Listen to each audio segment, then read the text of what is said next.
I don't know. Are people really saying from white to black belt, strength doesn't matter? I don't really think that's a thing.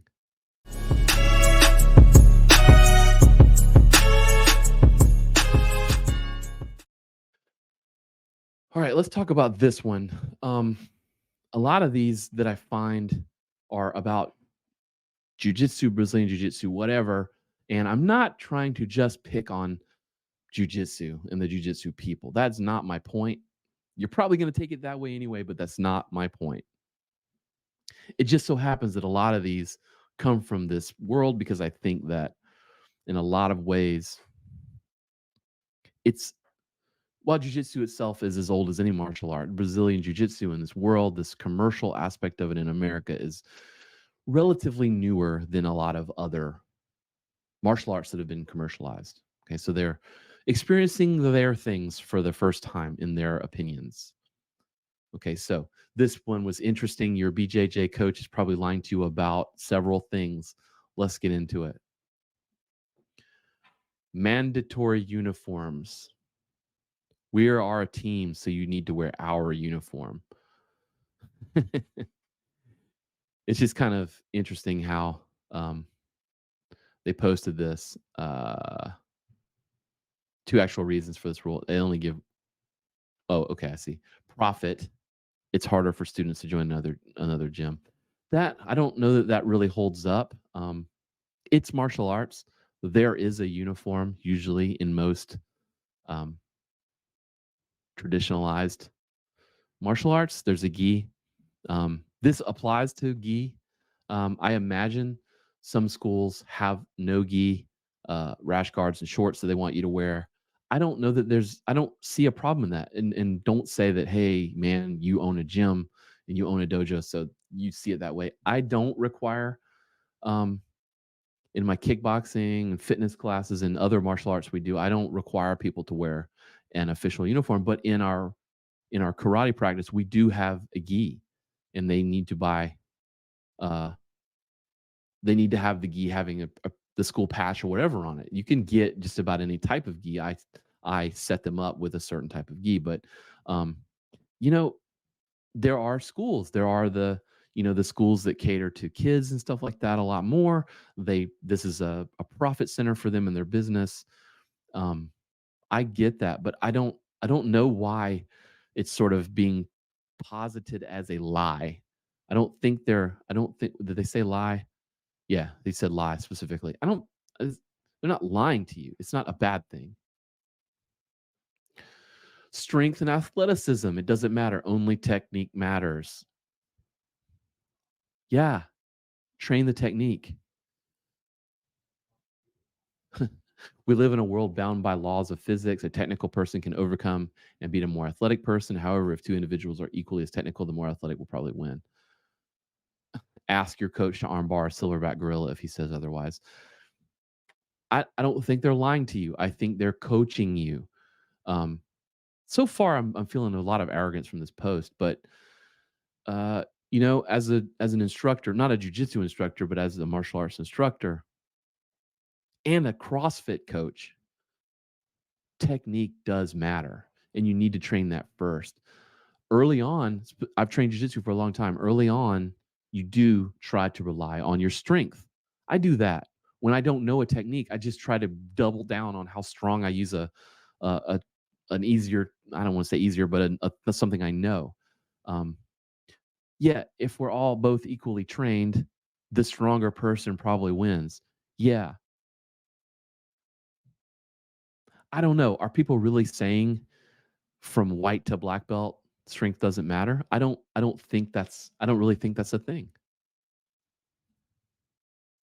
Cross training is wrong.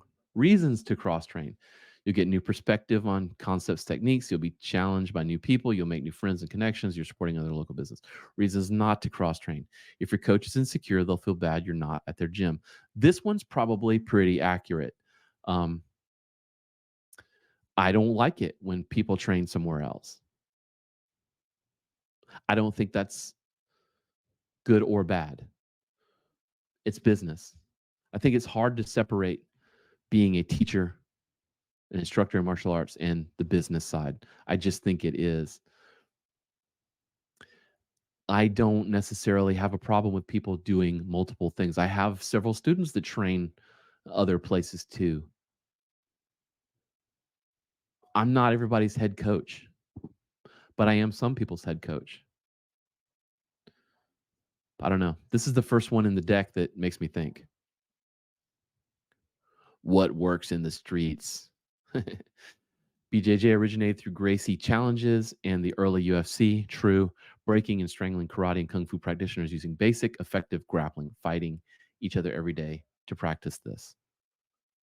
The focus changed. Some people blame sport jujitsu. The reality is, fighting is hard. Learning to fight is hard. It hurts. It's not fun. That's too hard for, it says, target demographic to build a successful business on top of, because fighting is really hard. This is a silly statement, but I think it's true. Your entire martial arts journey in life doesn't only have to be about fighting. I don't know why I'm going to pick on you, jujitsu people. I don't know why it has to be in this world always about fighting, all like just that hardcore fighting and the reality based self defense and the knife people. Um, it's not, your martial arts journey is not solely only about fighting in the streets or even fighting in the octagon. That's just one particular thing. It's all rooted in self defense, yes, but there are other aspects to your martial arts journey. Self discovery is a big one. Learning things that make you a better human being through the art is beautiful.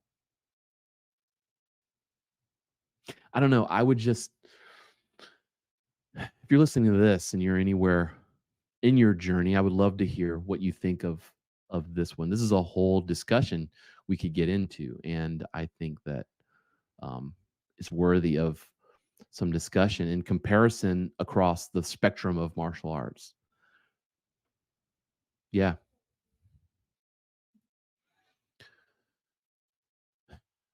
So they go on. Let's see where we are.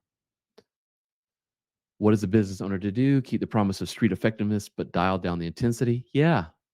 Cut back on using resistance. We can just drill right. Yeah. If you do not pressure test your techniques, you cannot know that they will work in a fight. In fact, they will not work. Not true.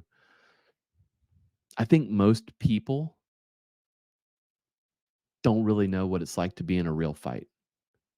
I'm not going to sit here on this video and tell you that I know what it's like to be in a real fight because I've had a bunch of real fights. That's not true. As an adult human male who's trained martial arts for however long, I've not had a fight in the streets for survival. I hope I never do. I say that honestly. I think a lot of martial artists sort of fantasize about that. And that's cool. Whatever makes you interested in it is good. But you can drill.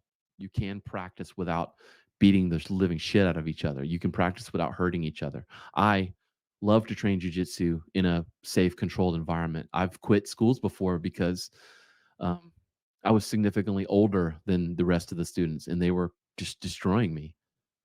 But it didn't mean I left feeling like, oh, I could never defend myself and therefore I should quit jujitsu for good.